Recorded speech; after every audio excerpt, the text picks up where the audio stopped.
E aí, gente, como é que vocês estão? Eu espero que, apesar do ambiente que não está muito bom pra gente, o contexto atual não está muito favorável, eu espero que vocês estejam se mantendo seguros, que vocês estejam ficando em casa, se Deus quiser, vocês estão se protegendo, cuidando de vocês, cuidando da família. Mas, como vocês sabem que a gente aqui no Fator não consegue viver sem vocês, já que vocês não vêm até aqui, o Fator vai até a sua casa. A partir de hoje você vai começar a receber alguns vídeos onde nós, professores, vamos tentar seguir a vida o mais normal possível nesse tempo onde a gente está tentando se proteger um pouco dessa pandemia que nos alcançou.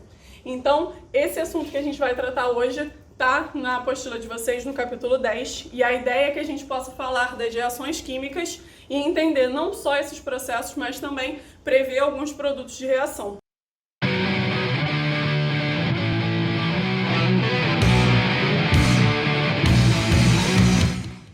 Eu acho que é praticamente inevitável você falar de química e não pensar nas reações. A gente pensa em química automaticamente, você imagina um laboratório, frasquinhos de formatos diferentes, cores diferentes ali dentro, mistura uma coisa com a outra e pá, produto. Forma alguma coisa nova, muda de cor, forma algum sólido e é basicamente isso que a gente quer entender hoje. Como esses processos vão acontecer, o que é uma reação química, por que elas ocorrem e entender quais são os produtos formados nos inúmeros casos de reações que a gente tem. Você tem que entender que nesse momento a gente já passou pelos assuntos de funções inorgânicas, então a gente já tratou dos ácidos, a gente já tratou das bases, dos sais e dos óxidos. Você vai ver que na real as reações que aparecem aqui são reações que envolvem essas substâncias e que mais ainda a gente também precisa estar atento ao número de oxidação dos elementos participantes. Basicamente é esse o histórico que você tem que ter para a gente começar essa aula de hoje, se lembrar das funções inorgânicas e dos números de oxidação. Porque na real a classificação das reações é um assunto bem tranquilo, então eu acho que dessa parte vocês vão passar com suavidade. Porque qual é o esquema geral? Sempre que a gente vai escrever uma reação, você vê um esquema parecido com esse. Se você reparar no quadro, tem várias reações e vários esquemas muito semelhantes, onde você tem algumas substâncias antes de uma seta e outras substâncias já depois no final. A ideia é que a gente está te mostrando todo o processo, quais são todas as substâncias que estão envolvidas na sua reação. Como assim? O que eu preciso para fazer essa reação acontecer, a quantidade de cada um desses envolvidos e o que a interação entre essas duas substâncias vai formar. Então a gente está te mostrando o processo inteiro, o início, o que eu tenho e o que essas substâncias formaram para nós. Então tudo que aparecer para nós antes da seta de reação, a gente vai chamar de reagente, porque são eles que vão reagir entre si. É o contato entre esses reagentes e o aumento da temperatura e da pressão, por exemplo, que vão fazer com que essas substâncias se transformem em outra. E essas outras substâncias são chamadas de produtos. É aquilo que é produzido na tua reação. Então é você entender que no início do processo a gente só tem os reagentes. A gente vai colocar esses reagentes em contato numa quantidade específica e esse contato entre eles vai produzir substâncias novas. Você pode imaginar o exemplo clichê de fazer um bolo. Você precisa de alguns ingredientes numa quantidade específica e misturando esses ingredientes, algo é produzido. E você repara que depende também do tempo, porque não é misturou, está pronto. Tem reações que acontecem mais rápidas, outras mais devagar. E no caso do bolo, você precisa ainda da temperatura envolvida. Você precisa aumentar a temperatura, fornecer calor para que isso aconteça. Em outros casos, você pode ver também que a diminuição da temperatura é favorável. Na real, depende de qual reação a gente está analisando. Mas o esquema geral é sempre esse. Reagente se transforma em produto depois de algum tempo. Por enquanto, é isso que a gente precisa saber para poder classificar as reações. Quando a gente falar das classificações, a única coisa que você precisa ficar atento é quantos reagentes eu tenho e quantos produtos vão ser formados. Porque é basicamente isso que classifica o tipo de reação. Fica atento também ao nome dado, porque na maioria das vezes isso já te dá uma dica. Primeiro de tudo, reação de adição. Reação de adição também pode ser chamada de uma reação de síntese. E aí já sabe, fica atento com os nomes alternativos, porque o concurso adora chamar por um nome que a gente não costuma. Então quase sempre a gente se refere como adição, mas pode ser que apareça no Enem ou na UERJ como síntese, mas é a mesma coisa. O esquema para uma reação de adição é esse, é um esquema genérico, mas você vai ver que ele se aplica em todos os casos. A ideia é que você vai ter 2 ou mais reagentes, vão estar sempre separados por um mais, estão separados e no final eles vão se juntar, formando um produto só. Essas reações de adição elas são muito comuns em 2 casos. O primeiro caso que a gente está colocando são reações que a gente chama de combustão de alguns metais. E aí é sempre se lembrar que se é combustão, é a reação desse algo com o oxigênio. Então a gente tem, no caso, um metal, nesse caso um metal da família 2A, onde a gente já sabe que quando ele formar uma substância, o número de oxidação dele vai ser mais 2. Mas isso quando já tiver formado a substância. Você sabe que se a substância é simples, o número de oxidação é 0, mas pensar dessa forma vai te ajudar no processo. Então o mesmo serve para o oxigênio. O número de oxidação mais comum dele quando formar uma substância é menos 2. Então você vai pensar, pega o cálcio, que é o cara positivo, sempre primeiro, e depois o oxigênio, que é o elemento negativo. São as cargas que eles vão possuir ao se juntar um com o outro. Então o que vai acontecer? Lembra que se os números de oxidação são iguais, você não vai ter um índice ali embaixo. Se esse precisou perder 2 elétrons e esse precisou ganhar 2, a quantidade já está equilibrada, você não precisa escrever nenhum índice ali embaixo. Só que repara que no caso do sódio, isso já vai acontecer diferente. O sódio é um metal da família 1A, então a carga dele é mais 1. Quando ele se ligar ao oxigênio, o oxigênio tem um número de oxidação mais comum como menos 2. E aí você repara que nessa situação as cargas não são as mesmas. O sódio está precisando perder 1 elétron e o oxigênio está precisando ganhar 2. Sempre que os valores não forem iguais, a gente vai recorrer àquela regra da tesoura, vai inverter os valores. Esse valor que está com o sódio, a gente vai jogar aqui para baixo com o oxigênio, e o valor que está com o oxigênio, a gente joga lá para baixo com o sódio. E aí, se você reparar, perdeu o sinal. Mas perdeu o sinal porque aqui embaixo a gente sempre está tratando de quantidade. Se a quantidade é sempre positiva. No final, você pode até apagar os números de oxidação ali em cima, porque você sabe que o índice ali embaixo já está te indicando isso também. Não esquece que o númerozinho 1 ali também não é obrigatório. Vou deixar só para você se lembrar que é a carga do sódio que está ligada ao oxigênio. Então, essas duas primeiras reações, elas te mostram a combustão de metais. Mas as reações de adição, elas também são muito comuns entre óxidos. Você repara que as duas substâncias envolvidas são classificadas dessa maneira porque você só tem o oxigênio ligado a um elemento a mais. São compostos binários, né? O oxigênio mais 1, sendo que o oxigênio é o elemento mais eletronegativo desse par. Nesse caso, se a gente só tem óxidos envolvidos, a reação de adição, prever o produto, é até mais fácil do que nesses dois casos, porque aí é real, você só vai juntar uma coisa com a outra. Como assim? Cálcio, carbono como elemento central e ver o total de oxigênios que você tem. 1 no óxido de cálcio e 2 no dióxido de carbono. Então, no total, são 3 oxigênios. Basicamente, juntar mesmo. Mas não esquece que o principal, o que normalmente é cobrado de vocês, é a própria classificação. Qual é o tipo de reação que a gente está falando. Então, no caso da reação de adição, 2 reagentes que sempre se juntam em um único produto. Pode ser até que apareçam mais reagentes, mas para ser reação de adição, sempre um único produto vai ser formado. Tudo bem por enquanto? Porque se está tudo bem, a próxima parte é falar das reações de decomposição. E aí acaba que é simples, porque se você já entendeu a adição, a decomposição é só o contrário. Enquanto na adição 2 ou mais reagentes vão se unir para formar um único produto, na decomposição vai ser o contrário. A gente sempre vai partir de um único reagente. E esse reagente vai se decompor, ele vai se desfazer em substâncias mais simples do que aquela inicial. Só que aí nesse caso das reações de decomposição, a gente tem duas opções. Essa reação ela pode ser espontânea, pode ocorrer naturalmente, ou ela pode ser favorecida por algum fator externo. E sempre que essa reação for favorecida por outro fator, ele vai aparecer sobre a seta de reação. Você repara que nos casos anteriores não tinha nada sobre a seta, porque era uma reação que acontecia espontaneamente. Se não é espontânea, a gente te mostra como ela acontece. No caso que a gente tem ali de início, no carbonato de cálcio, repara que aparece um triângulozinho em cima da seta.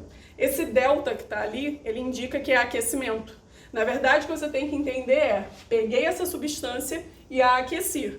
E aí a gente vai pensar, o que vai ser formado a partir desse aquecimento? Na verdade, mais uma vez, é uma reação muito típica para a formação de óxidos. A gente teve até o processo inverso aqui. Você repara que aqui a gente está partindo do carbonato de cálcio e isso tinha sido o nosso produto na outra reação. Então, nesse caso, o aquecimento vai fazer com que sejam produzidos 2 óxidos. O óxido de cálcio e o dióxido de carbono. Quando essa reação ela acontece por conta do oxigênio, a gente dá um nome, por conta do oxigênio não, desculpa, por conta do aquecimento, a gente dá um nome, que é um nome meio feio, mas é o que tem para hoje, que é pirólise. A ideia é porque esse prefixo que está aqui, esse piro, vem do latim, que quer dizer aquecimento, fogo. E o que a gente tem no final, que é o lise, também do latim é a quebra. Então, na verdade, a gente está te dizendo que essa substância vai ser quebrada pela ação do fogo. É um nome feio, mas, enfim, né? Não é a gente que escolhe. Esse caso de baixo também é um caso muito típico, porque H2O2 é água oxigenada. Talvez você já tenha reparado que quando você vai à farmácia, compra água oxigenada, o frasco ele não é transparente. Se você pega e vai comprar acetona, você consegue ver o líquido ali dentro. Mas isso já não acontece com a água oxigenada. Ou o frasco é marrom, ou ele é azul, e se for branco, realmente é branco, não transparente. Mas isso acontece por um motivo. Na verdade, todas as embalagens são pensadas, né? A da água oxigenada, no caso, ela é opaca daquele jeito para impedir que a luz, natural ou artificial, atravesse essa embalagem. Porque uma vez que a água oxigenada entra em contato com a luz, ela também vai se decompor. Ela vai se decompor em substâncias mais simples, que no caso é a própria água e gás oxigênio. Só que todas as vezes que a gente fala isso, que se você deixar a água oxigenada exposta à luz, ela se transforma em água e em gás oxigênio, sempre tem alguém para perguntar se poderia beber esse resultado. Calma, também não é assim. Pensa que só observando, olhando mesmo, você não tem como dizer se toda a água oxigenada se transformou em água. E mesmo que tivesse acontecido, né, apesar dos probleminhas que aconteceram aí ultimamente com a água, tem outras formas mais seguras de você obter isso. Então, não vai pensando que botou água oxigenada na luz, vai dar para beber o produto, porque não é bem assim. Esse processo vai acontecer sim, mas depois de um certo tempo, e só técnicas visuais de análise não vão ser capazes de dizer para você se isso realmente ocorreu na totalidade. Mas você repara que essas duas reações são reações de decomposição. Pela ação do calor, a gente chamou de pirólise. Essa que é pela ação da luz, a gente vai chamar de fotólise. E aí o nome já faz um pouquinho mais de sentido pra gente, né? A molécula está sendo quebrada pela ação da luz. Então, no resumo, a adição vai juntar e a decomposição vai separar. Também fica atento com o nome alternativo para decomposição, que é a análise. Então, eu acho que esses dois casos, eles meio que se complementam. Pensou em um, você consegue pensar no outro. O mesmo vai servir para os dois últimos exemplos. Essa terceira reação é a reação de simples troca. É uma reação que é muito típica quando você tem metais sendo atacados por ácidos. Você repara que os dois exemplos que a gente deu foram exatamente desse tipo. Um metal, no caso o zinco, sendo atacado pelo ácido clorídrico. Qual é o esquema geral da reação? Você reparou que a gente disse que o AB mais o C iriam produzir AC mais o B. Uma confusão de letras, mas repara o que está acontecendo na prática. O A e o B que estavam juntos, eles vão trocar esse par.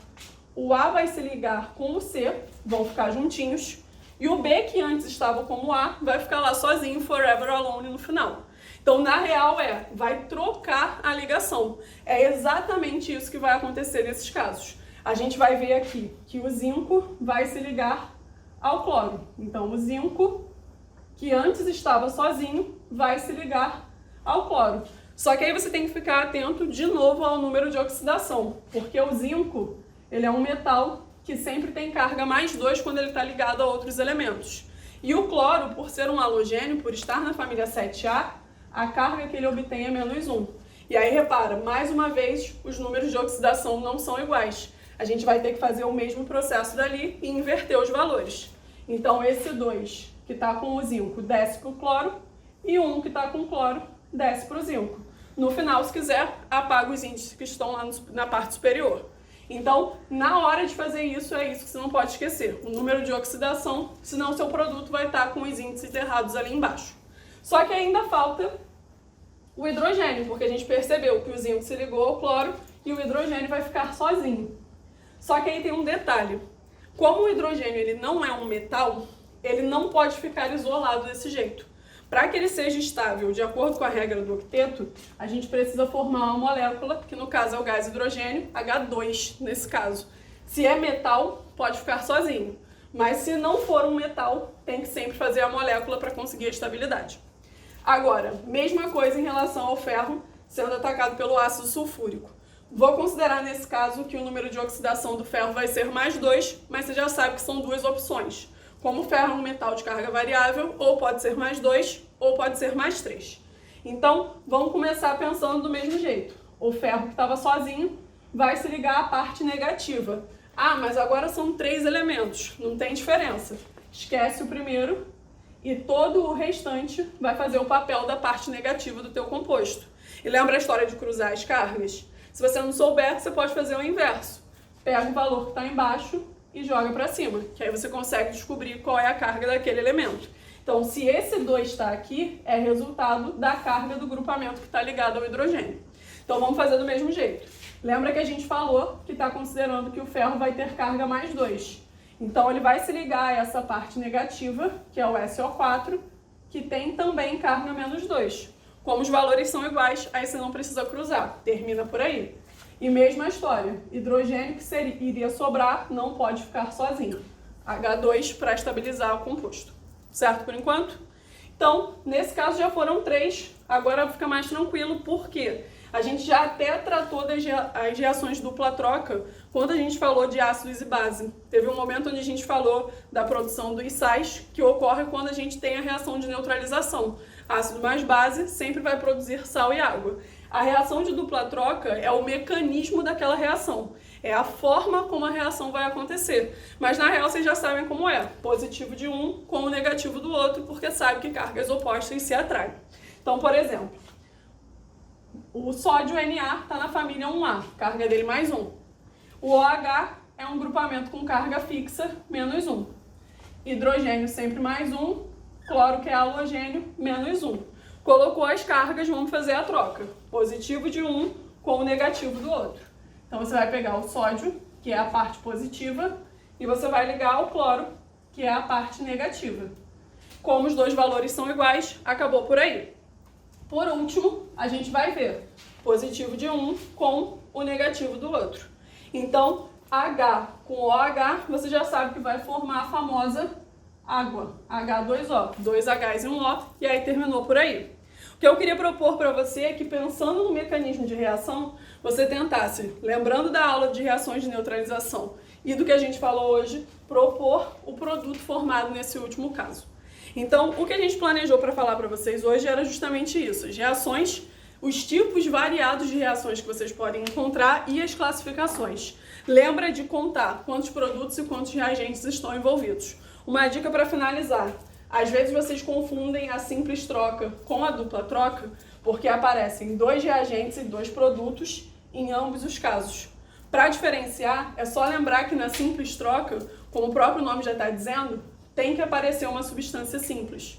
No caso da dupla troca, não. Todas as substâncias que aparecem são substâncias compostas.